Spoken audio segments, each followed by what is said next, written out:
नमस्कार, आप देख रहे हैं न्यूज़ इंडिया 22। मैं रविंद्र कुमार और आज हम पहुंचे हैं नगर निगम मुख्यालय जो सरकार ठीक है चौक पर। की परिभाषा नहीं समझती, यहाँ पे काफी कर्मचारी अपना धरना प्रदर्शन कर रहे हैं, राज कर रही है। रोष प्रदर्शन कर रहे हैं, काले झंडे सरकार को दिखा रहे हैं। सितंबर में हम इस मामले के बारे में जानेंगे इनसे प्रधानमंत्री बनी थी और यूनियन के नेताओं से बात करेंगे कि ये मामला क्या है। ये जो राज्यव्यापी हड़ताल है इसके बारे में पूरा इनसे ही जानेंगे हम। विरोध हुआ, उनकी सरकार का विरोध है, उनकी गलत बातों का विरोध किया। 45 दिन की सरकार ने इस्तीफा दे दिया। जहाँ 8 साल से रिटायर कर्मचारी संघ जिला फरीदाबाद से जिला प्रधान नवल सिंह नरवत जी ये नगर पालिका कर्मचारी यूनियन को अपना समर्थन दे रहे हैं और वो अपना भाषण दे रहे हैं, कर्मचारियों को संबोधित कर रहे हैं। बनाया गया 18 लाख बताते हैं कि वो दिए जलाए गए, लेकिन ये जो कर्मचारी हैं जो स्वच्छता का सफाई का काम करते हैं उनके घर दिए जले नहीं जले सरकार को चिंता नहीं है बल्कि। और आज आप जो आंदोलन कर रहे हैं वो बहुत जायज आंदोलन है। अपनी मांगों के लिए, अपने अधिकार के लिए आगे आना चाहिए, लड़ना चाहिए, संघर्ष करना चाहिए। रिटायर्ड कर्मचारी संघ की तरफ से जिला प्रधान होने के नाते मैं आपकी मांगों का और आपके आंदोलन का भरपूर समर्थन करता हूं और आपको आश्वासन दिलाता हूं कि आप जब भी कहीं अपनी मांगों को लेकर संघर्ष करेंगे हम आपके कंधे से कंधा लगाकर आपके साथ रहेंगे।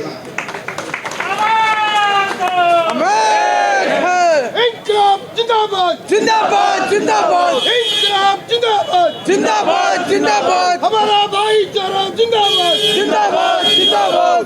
साथियों, सरकार एक और भ्रम पाल रही है, तो ये है कि ये सफाई कर्मचारी हैं, 2-4 दिन शोर मचाकर अपने घर बैठ जाएंगे। सरकार इस बहम को दूर करे। सफाई कर्मचारी या नगर निगम के कर्मचारी अकेले नहीं हैं, पूरा प्रदेश और पूरा देश इनके साथ है। और इसी के साथ नारों की आपसे अपील करूंगा, इंकलाब जिंदाबाद जिंदाबाद जिंदाबाद हमारा भाईचारा जिंदाबाद जिंदाबाद जिंदाबाद। जय संघर्ष।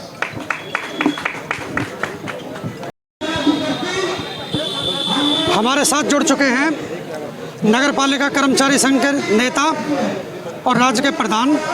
उनसे हम जानेंगे ये जो मामला है आज क्या कारण हुआ है जो धरना प्रदर्शन करना पड़ा है, किस वजह से धरना प्रदर्शन करना पड़ा है, उसके बारे में हम जानेंगे।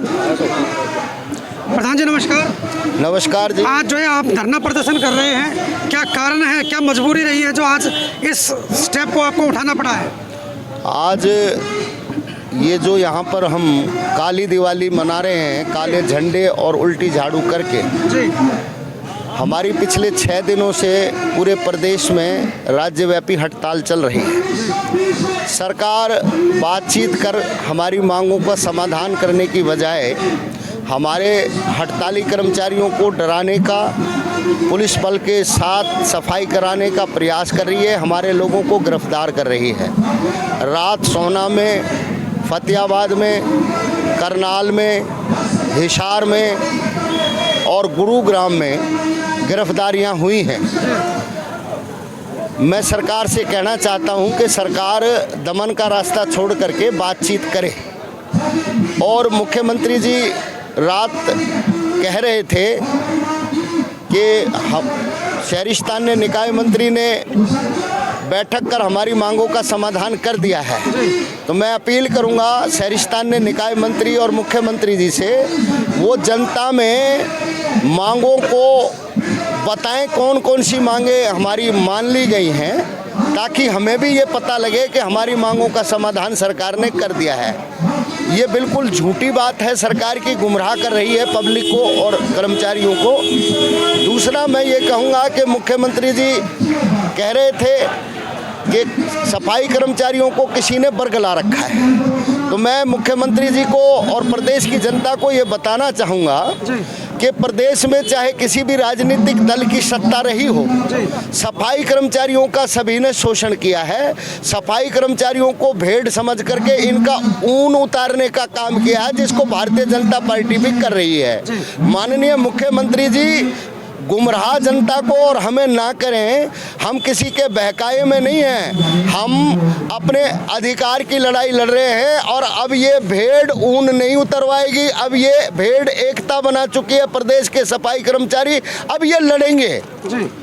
और सरकार अगर हमारे आंदोलन को दबाने का प्रयास करेगी तो हम कुर्बानी देने को तैयार हैं। जेल ले जाए हम तैयार हैं। सरकार हमारे को किसी और तरीके का पनिशमेंट देना चाहे हम तैयार हैं, लेकिन हम ठेकेदारों के गुलाम बन करके नहीं रहेंगे। हम ताउम्र कच्चे कर्मचारी बन करके नहीं रहेंगे। हम कच्ची भर्तियां मैं अपने बच्चों को नहीं लगाना चाहते, पक्की भर्ती सरकार करे। मेरा प्रश्न है सरकार से कि सरकार एक तरफ तो हरियाणा कौशल रोजगार निगम का गठन करके ये दावा कर रही है कि प्रदेश से ठेकेदारी खत्म हो गई है।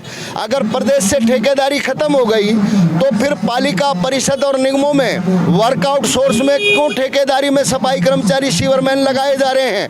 क्यों डोर टू डोर का ठेका दिया जा रहा है और उसके अंदर सफाई कर्मचारियों का बंधुआ मजदूर बना करके उनका आर्थिक, शारीरिक, मानसिक शोषण किया जा रहा है? क्यों O&M के ठेकों में सीवर का काम दे करके आए दिन सीवर के कर्मचारियों की मौत हो रही है? सरकार एक बार भी सीवरमैनों की मौत पर बोलती नहीं है। और मौत होने के बाद जो दोषी अधिकारी या जो भी लोग दोषी होते हैं उनके खिलाफ आज तक एक आदमी को भी सजा नहीं दिलवाई। न सुप्रीम कोर्ट के आदेश अनुसार उनको आर्थिक राशि दी गई है। हमने हमेशा जब भी महामारी आई है जनता के लिए अपनी जान कुर्बान करके उनकी सेवा करने का काम किया है।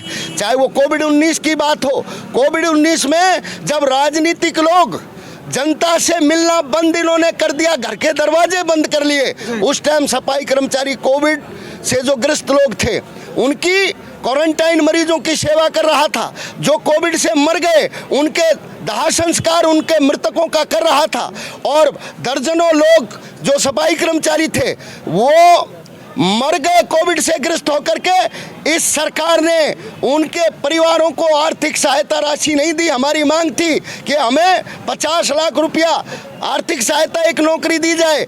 माननीय मंत्री शहरी स्थानीय निकाय मंत्री गोयल साहब कहते हैं हमने 2 लोगों को दे दिया मुआवजा 50-50 लाख का। मैं कहता हूं जो बाकी लोग मर गए उनका क्या कसूर था और उनके परिवारों को नौकरी क्यों नहीं दी है? 4000 रुपया जोखिम भत्ता बोला हम नहीं देंगे, ठेकेदारी खत्म हम नहीं करेंगे, कच्चे आदमियों को पक्का हम नहीं करेंगे। तो इसका मतलब तो यह है कि हमारी आने वाली पीढ़ियां और हम ठेकेदारों की गुलामी करते मर जाएंगे। हम गुलामी करना पसंद नहीं करेंगे, हम मरना पसंद करेंगे। और हम बिल्कुल ईमानदारी से अपनी लड़ाई को शांतिपूर्ण लड़ रहे हैं। प्रदेश की जनता की सहानुभूति हमारे साथ है। और मुझे आज आपके इस चैनल के माध्यम से मैं इस बात को बड़े साफ मन से कह रहा हूँ जनता के प्रति, मुझे बड़ा दुख है कि हमें त्योहार के टाइम पर हड़ताल करनी पड़ी। मेरी प्रदेश की जनता को परेशानी हो रही है, लेकिन इसके लिए हमें सरकार ने मजबूर किया है। दूसरी तरफ सरकार एस्मा लगा के कई नेताओं को डराने का काम तो नहीं कर रही है? सरकार ने एस्मा लगाई थी, उसको कह रहे हैं हमने वापस ले लिया, कार्रवाई नहीं करेंगे। हम ये कह रहे हैं बहुत सारी सरकारों ने पीछे एस्मा लगा करके देख लिया है, आप भी लगा करके देख लीजिए। एस्मा लगाने से हड़ताल समाप्त नहीं होगी। झूठ बोल करके बरगलाने से, ये कहने से कि हड़ताल खुल गई है, कर्मचारी काम पर लौट जाओ, हड़ताल खुली नहीं है। पूरे प्रदेश के लोग और सरकार देख ले, आज भी पूरे हरियाणा में हड़ताल ज्यों के त्यों लोग हड़ताल पर हैं और जब तक रहेंगे जब तक मांगों का समाधान नहीं होगा। कोई भी समस्या हो उसका समाधान बातों से ही निकलता है। एक टेबल पर आमने सामने नेता होंगे और सरकार होगी और कर्मचारी यूनियन के नेता होंगे, तभी उसका समाधान निकलेगा। और सरकार जो वैसे ही अखबारों में स्टेटमेंट दे के वाहवाही लूट रही है, उसके बारे में आप क्या कहेंगे? मैं ये कहूँगा हम बात करने के लिए तैयार हैं, सरकार भेजे बुलावा। जी, बातचीत से ही रास्ता निकलेगा। हमने 4 महीने पहले सरकार को अनुरोध पत्र भेजा था, मांग पत्र भेजा था, अपील की थी, प्रार्थना की थी कि हमसे बात करके हमारी मांगों का समाधान करो, लेकिन सरकार ने बात नहीं की।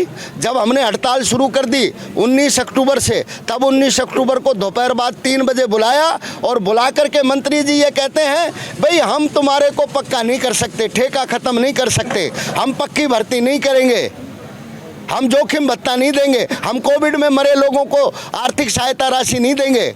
और फिर कह रहे हैं हमने मांगे पूरी कर दी। अगर मांगे पूरी कर दी हैं तो शहरिस्तान ने निकाय मंत्री बताए जनता के सामने कौन कौन सी मांगे पूरी करी हैं। यदि अभी जो आपका धरना प्रदर्शन चल रहा है पूरे हरियाणा प्रदेश के अंदर, इस पर सरकार आपकी तरफ रुख नहीं करती है, आपकी बातें नहीं मानती है, तो उससे आगे आपकी रूपरेखा क्या होगी? देखिए, कर्मचारियों पर सबसे बड़ा ब्रह्मास्त्र होता है हड़ताल। हम हड़ताल पर बैठे हैं, शांतिपूर्ण तरीके से लड़ेंगे।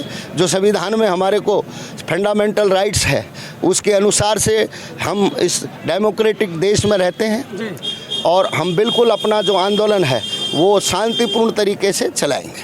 तो धन्यवाद। नगर पालिका कर्मचारी संघ के राज्य प्रधान नरेश शास्त्री जी, जिन्होंने पूरे इस धरना प्रदर्शन के बारे में बताया कि आज ये लोग मजबूर हैं, कर्मचारी परेशान हैं, इसीलिए वो आज धरना प्रदर्शन पे बैठे हैं। यदि सरकार उनकी बातें मानती तो आज वो धरना प्रदर्शन पे नहीं होते, बल्कि वो भी त्यौहार अपने घर पे मना रहे होते और जो जनता को, हरियाणा प्रदेश की जनता को परेशानी हो रही है वो परेशानी भी नहीं झेलनी पड़ती। आप देख रहे हैं न्यूज़ इंडिया 22। मैं हूं रविंद्र कुमार। नमस्कार, धन्यवाद।